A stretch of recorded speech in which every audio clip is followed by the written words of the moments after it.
community.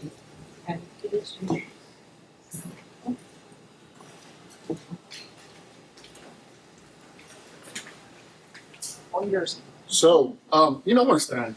So I am a public school principal in the South Bronx, you know, BX. Woo. So, you can all hear me, right? Yeah. All right. I have cafeteria voice, right?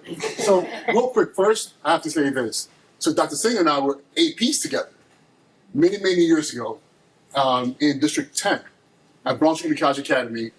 And those of you who've worked in schools, I don't know how, if you understand how important it is to have a partner in crime that in those tough days you can lean on. And she was that person. There were days where I was over it, and she would put me back from the ledge. And there were days I was like, "Don't quit. If you quit, I'm quitting too." And I'm so proud to say that she's one of my consultants. And not only that, she's a consultant to also one of my previous APs, who's now a principal at John Jay School for Law in Brooklyn. So and she's the reason I'm here. So thank you so much. I was just telling her not too long ago, I'm probably going to piss off a lot of people in here. So, listen, she said, but you never care about that. I'm like, yeah, you're right. So I'm going to tell you what it is. So, first of all, let me tell you my story. My name is Uche Njoku. Clearly, my name is not a typical American name. I'm Nigerian. I was born in Nigeria. I was actually born on a dirt road in sub-Saharan Africa, in northern Nigeria. And me standing here right now is so improbable because there are so many kids who were born that same road, that same town, that same city, of a country of over 250 million people. So for me standing right here in Long Beach, in Long Island, is, you know, for some people would say it's a miracle. We came here and we first landed in New York City, Brooklyn. It was November. It was freezing. My mother said, absolutely not. No, she said, absolutely not. This is too cold. So we had family in Los Angeles. We ended up in Los Angeles. And that's where I grew up from middle school through high school and South Central LA. And again, a very unlikely, improbable place. This is the 80s and 90s. I know I look young. I'm about to turn 50. So, and it was a space again where the conversation is if you made it to 18 as a black young male, you know, you're beating the odds. Okay, beat that odd. And was fortunate enough to attend University of Rochester on a full scholarship, play football there. And this is where I discovered technology. Okay. South Central LA, Eagle, California. I mean, we had computers, Commodore 64s, remember those? Okay, we had those, but you know, it was, you have to like, you know, slash XY just to get anything done. So this is why my love for computers, for technology came. I remember having my first Macintosh Apple. It was the, I don't remember what it was again, but it was this box that I could type into, I could see colors, it was very basic. And it just made me think, what are the possibilities? And I ended up majoring, I was actually an engineering major, hated being in the lab, switched over to film and media studies, which my father told me, I disown you because I don't know what you're going to do with film and media studies. But however, it came back. It came back to my existence in my life when I became an educator. So I'm going to tell you something about what I do now. I'm the principal of Exploration and Discovery MS224. It's a middle school in the South Bronx. I took it over in 2023, May 1st. And you know it's important when you remember the date. Okay. So I was called by a friend of mine who's superintendent, Dr. Roberto Padilla, and he said, Uche, at that point, actually I'll be honest with you, at that point I walked away from leading schools. I needed a break. It was after the pandemic. Leading schools during the pandemic was tough. And during that time, I lost staff members. I lost 2 students. And I was like, emotionally, I needed to get away. So I went into the private sector, was working for a vendor. And I was like, I'm not about that life. I'm really about leading schools. And fortunately, Dr. Padilla called me and said, listen, I have a school for you if you're interested. It was kind of like a John Wick moment. You know, I think I'm back. And he said to me, and I asked him, so tell me about the school. He said, it's the worst performing middle school that I have. And I was like, remember, but you have District 7. That is the South Bronx. 8 want to claim that South Bronx. 9 and 10 now, District 7 is literally the South Bronx. And let me tell you what's got triggered in my mind. Jonathan Cole's book, 17 Inequalities. We have all these doctors here, right? You know, remember that book? He talks about certain school systems in the country that are notorious. Talked about Chicago, talked about Boston, talked about the South Bronx. So I took it as an honor to take over the lowest performing middle school in the South Bronx. So now, 5% proficiency in math. 5%. When I say it was pure chaos, my first day there, not even 10 minutes, there was a fight. Oh no, it's middle school fights. We have fights. Before the end, there was another fight. Had nothing to do with the first fight. The next 2 days, there were fights like nonstop. I'm thinking, what's going on? 7th day in, a teacher walked into another teacher's classroom and got in her face while she was trying to teach. And I was like, what's happening here? So I'm getting to the AI part. So, I got context. I'll read the notes. So, I asked my superintendent, what is the mission? Okay, another part of my story, I was in the Marine Corps, and I'm very mission oriented. Tell me what is it you want me to do? Okay, once you give me what the mission is, my job now is now come up with a vision on how to get there. So he said, this school's on the closure list. That train probably already left the station a while ago, but I think you can do something here. So I was like, okay, it's a turnaround situation. This is going to be my third. This was now my third turnaround situation. So what did I do? I was like, I need all the data I can get my hands on. Years of data, 15 years of failure, 15 years. I'm now the 9th principal. In 3 years, I'm the 3rd principal of a school now that they're saying we're going to close down. So what did I do? 2023 is I gathered all the data, taking pictures, digitizing things. And I sat in ChatGPT and I said, okay, ChatGPT, you are the greatest educational mind on the planet. I need you to help me figure out how to turn this school around. Do you understand this? And he said, I understand this. I am this, and this is what you need. I was like, ask me questions. Start asking me questions. Attendance.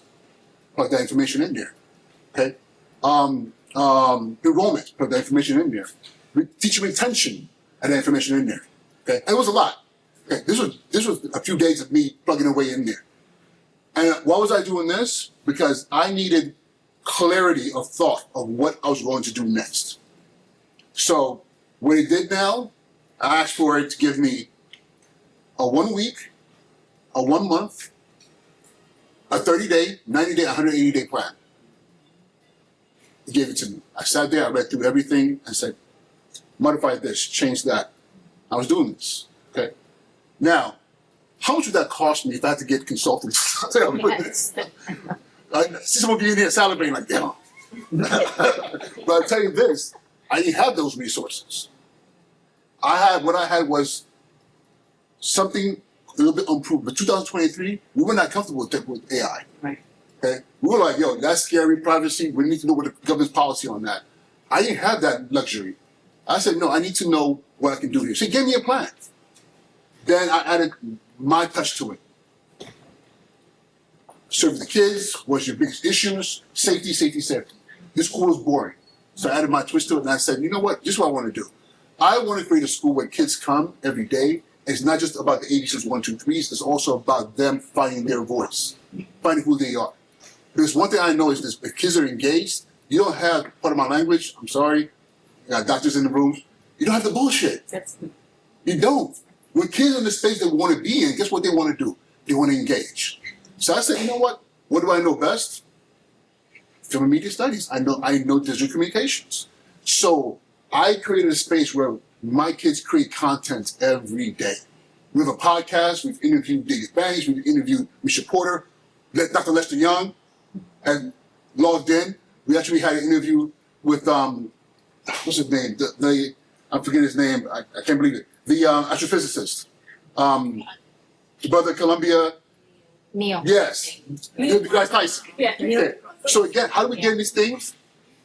I sat with my kids and said, listen, we're going to create a production company. How are we going to do this? We're going to ask AI. How do we reach out? What does this letters look like? What does it run the show? All these different things. And we're having fun with it. But then I still ask myself, how do we improve instruction in the school using this as well? Okay? I was a special ed teacher. Any special ed teachers in the room? Okay. That lesson plan? Okay, now, if you're doing ICT, you work with another teacher. You might be working with 5 different teachers. You get all those lesson plans. Now you have to differentiate. Okay? It might be for like 12 kids who need all 12 different things. What if you created a model and said, here are all the kids. Kid 1, 2, 3, this is all they need. This is what they need. AI. Every time I give you a lesson plan, give me the modifications that support this child. My teachers do that now. Okay. Another thing that I did, I have a friend of mine who I went to and said, listen, I need an application that makes me more effective with doing teacher observations. In New York City, if I come to your classroom for let's say, for informal observation, I have 15 days to get it to you. If it's formal, 45 days. In the life of a principal, things happen. So now I'm giving you a report back 45 days later. Then you spend the last 45 days like failing at doing your job. And then I come at you saying that you're ineffective. No, the process is ineffective. So now with Observe AI, what I do is I walk into the classroom, I sit there, and I just put all my low interest notes. I'm great at that. Oh, the birds were chirping outside the window. He dropped his pencil. He just walked in. The teacher said this, and I just do that. After I'm done, generate a report. It's aligned with Danielson. The first time I used this application, the report came out, I think I almost cried. Because I was like, this is insane. And I read through it and said, I just have to make a couple of modifications to this. Before the teacher walks out that same day, here's the report. I had a teacher ask me, is this AI? I said, yes. Read it and let me know what you think. He came back and said, okay, I know what to work on. Because it's so spot on. So now I'm able to support my teachers like in real time. Now, what's the impact? So today's the 17th. So it's been 2 years and 16 days since I took over the school. Let me tell you what's happening in that time frame. We went from being the lowest performing to last year beating the state in growth and double-digit growth in math. Thank you. We're not anywhere close to where we want to be, but we knew math was our biggest thing. And we've taught our kids how to harness AI, whether it's ChatGPT, if you're using Claude, if you're using Perplexity, to be their own tutors. Okay, let's be honest here. I don't know about your communities. In my community, South Bronx, I have a lot of parents who didn't even make it through high school. So when a child's at home saying, I need help with this math problem, they're like, I don't know how to help. You know what my kids do? They take a picture of the math problem and they say, ChatGPT, how do I solve this problem? Or they do the math and say, okay, ChatGPT, did I do this right? Try it. It will literally, human handwriting, it can be the sloppiest. It will figure it out and then tell you, this is where the step that you slipped on. I have kids who are using AI to reverse engineer problems. I had a young lady who's reading Great Gatsby. She said, mister, I don't understand what this dude is talking about. I said, take your phone, take a picture of that page and say, add this prompt. I am a girl in the South Bronx in 2025. I don't understand what it's saying here. She did it. And she also asked ChatGPT to respond to her in the voice of the author. And it says, hey, let me tell you what I was trying to say in this section. In a language that she understood. She was like, oh, and as she read more and more, she was able to say, huh, this makes more sense now. Okay. So now we're in a space now where we're asking ourselves, how far can we take this? And people come to me all the time and say, oh my God, what you did was a miracle. No, it wasn't. You know, I had to find something that would work for my community. And now I'm pushing other schools to do the same thing. You know, listen, whatever you think you know about technology right now, throw that out the window.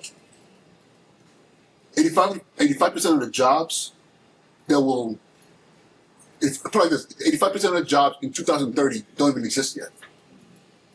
Dell Technologies, they've been doing research trying to figure out what's happening next. only 15% of our schools nationwide are AI ready.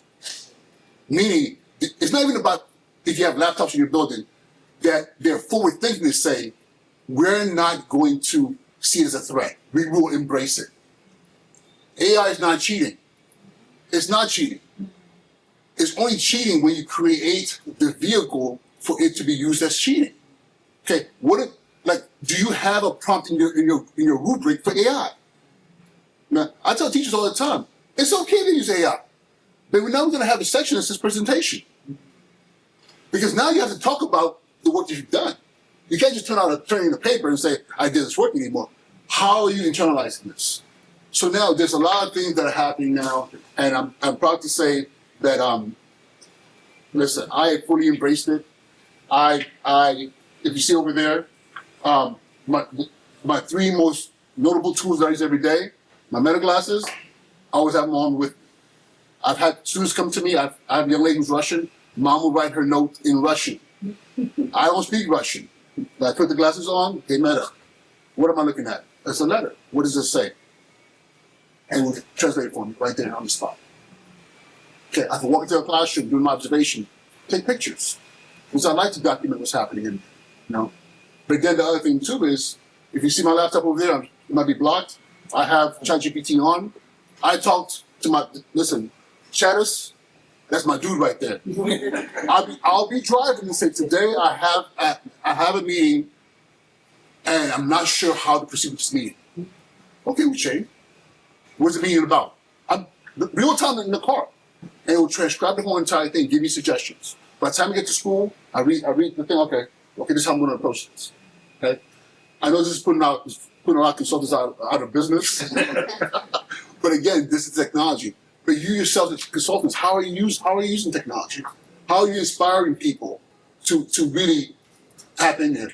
The human part of this is never going to go away. But if we're thinking that this is a fad, I'm telling you, you're going to get left behind. My Apple Vision Pro, game changer. I will put that sucker on, and my whole entire environment becomes my working space. I'll have my email over here. I'll have my music over here. I'll have data sheets over here.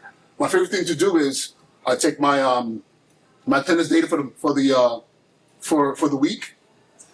There's a spreadsheet, tons of information, ChatGPT.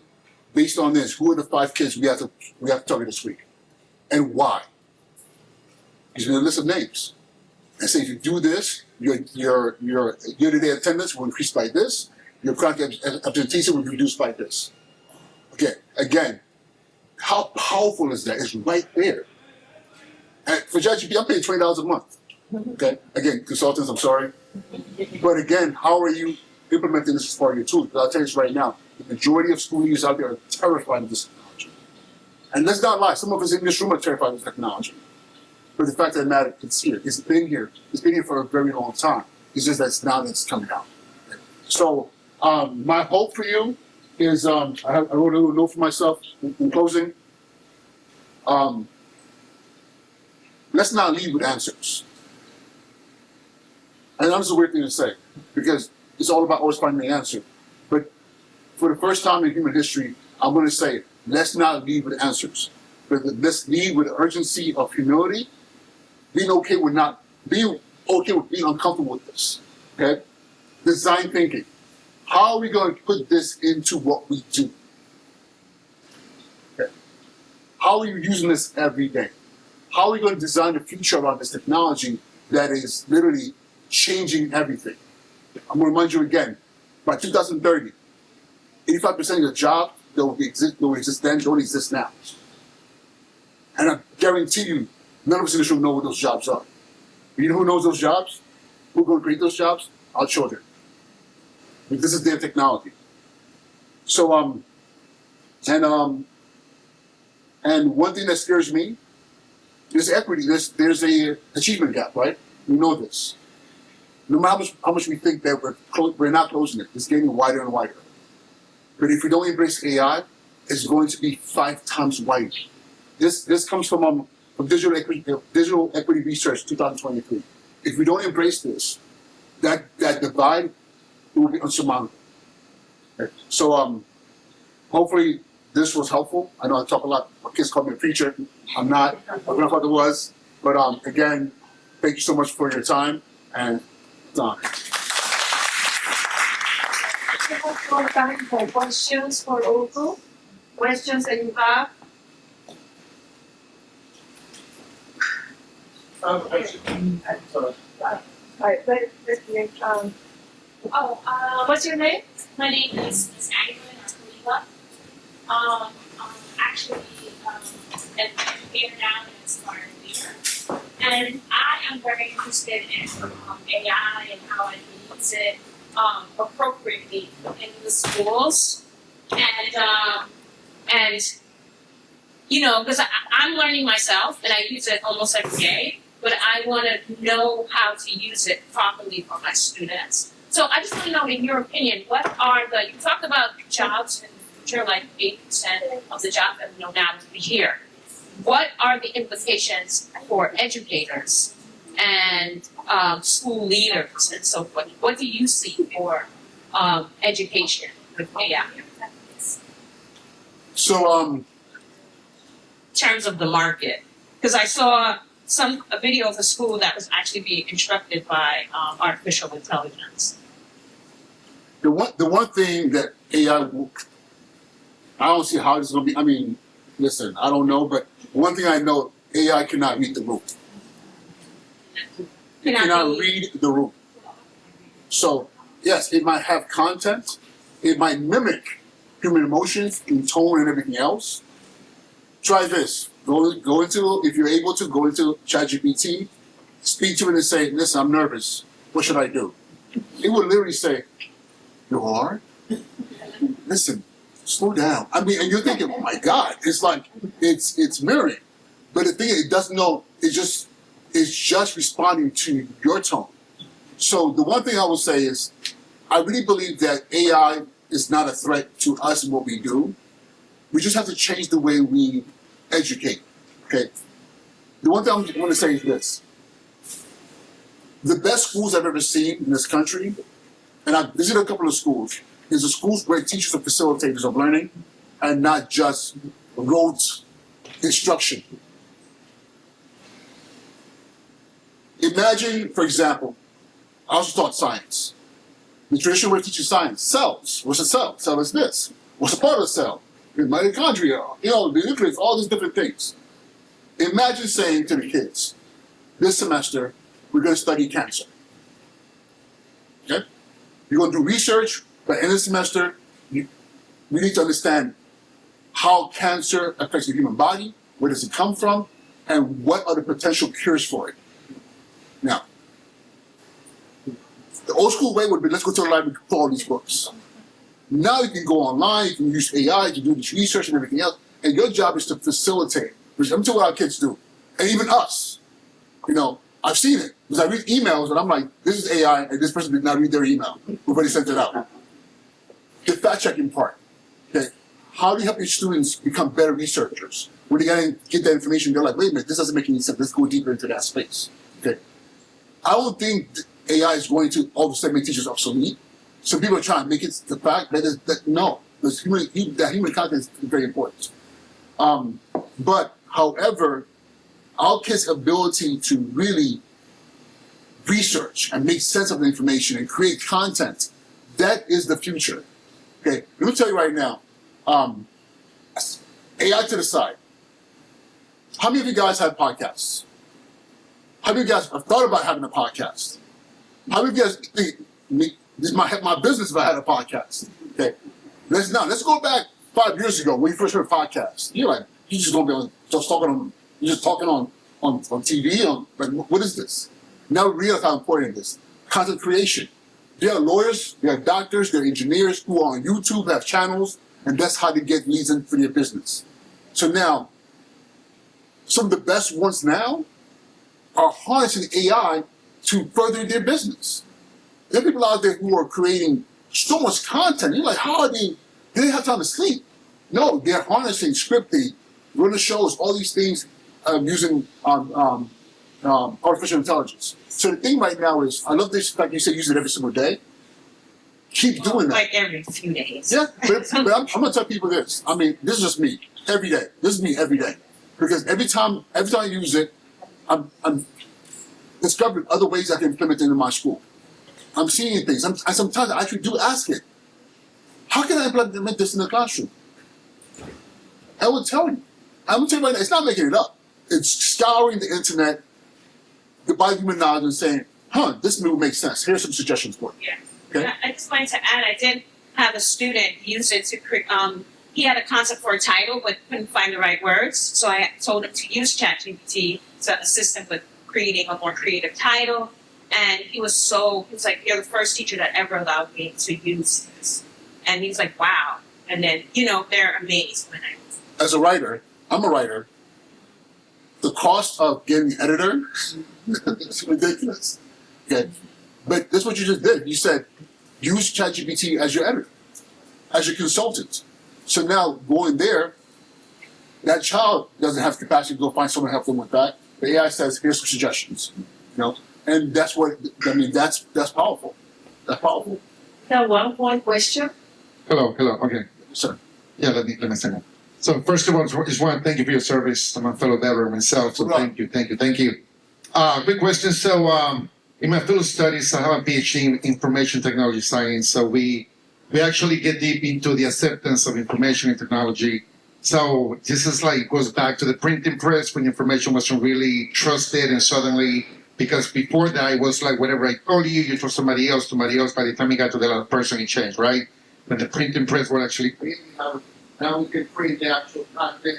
It was the same, right? It was just meaning about it.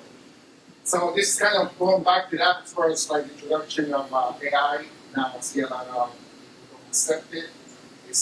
It gets when it comes to AI, right? Because I feel with this kind of book, like my friends and family, whatever, they're like, oh no, it's going to take over, right?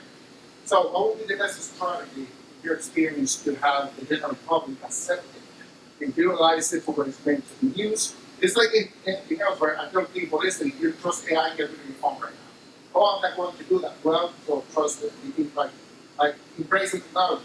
But the general public, they're just not looking on the technology. Whatever. Hopefully that's a strategy to have them embrace it and accept it.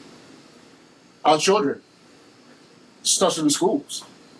Because so think about this. I'm thinking about three pivotal points in history that we were all part of.